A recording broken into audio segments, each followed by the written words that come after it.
Precast concrete design basics. One of the most common questions I receive about precast concrete is this: what type of rebars should we use, how should they be spaced, and what concrete mix is actually suitable for precast elements?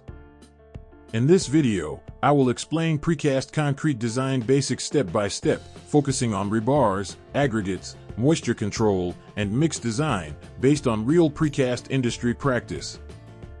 Understanding precast design. Precast concrete is not designed like cast-in-place concrete. Why? Because precast elements must perform in three critical stages: during casting, during lifting and transportation, and in their final service condition. This directly affects reinforcement layout and concrete mix selection. Choosing aggregates. Aggregates play a major role in precast concrete performance. In precast plants, aggregates typically make up 60 to 75% of the concrete volume, so choosing the right type is critical. Most structural precast elements use well-graded crushed stone or gravel, with a maximum aggregate size commonly around 19 mm or 3/4 inch. Well-graded aggregates improve workability, strength, and dimensional stability. Poor aggregate selection can lead to segregation, excessive shrinkage, and surface defects. Absorption and moisture control. Moisture condition of aggregates is extremely important in precast concrete. Aggregates can be oven dry, air dry, saturated surface dry, or wet with free moisture. In precast production, saturated surface dry condition is ideal. Why? Because it prevents aggregates from absorbing mixed water or adding excess water unintentionally.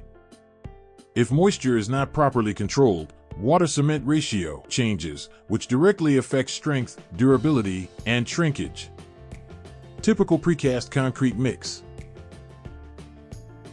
A typical structural precast concrete mix usually includes C30 to C50 concrete strength, low water-cement ratio, high-quality aggregates, and chemical admixtures.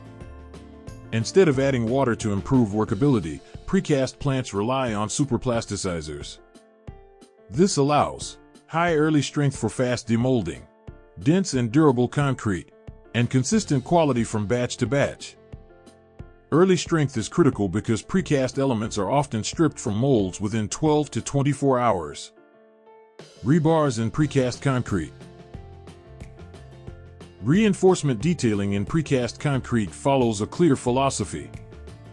Common practices include using smaller diameter bars, typically 10 to 16 mm for panels and slabs, closer spacing, usually 150 to 200 mm, and additional reinforcement near lifting points. Using more smaller bars improves crack control, bond performance, and concrete flow around reinforcement. This is especially important in thin precast elements. Final design logic. Precast concrete design is not about memorizing numbers. It is about selecting the right aggregates, controlling moisture and absorption, designing a proper concrete mix, and detailing reinforcement to handle real-world loads. When these steps are done correctly, precast concrete becomes strong, durable, and highly efficient. If you want a real design example or reinforcement drawings for precast elements, let me know in the comments. Subscribe for more practical civil engineering videos.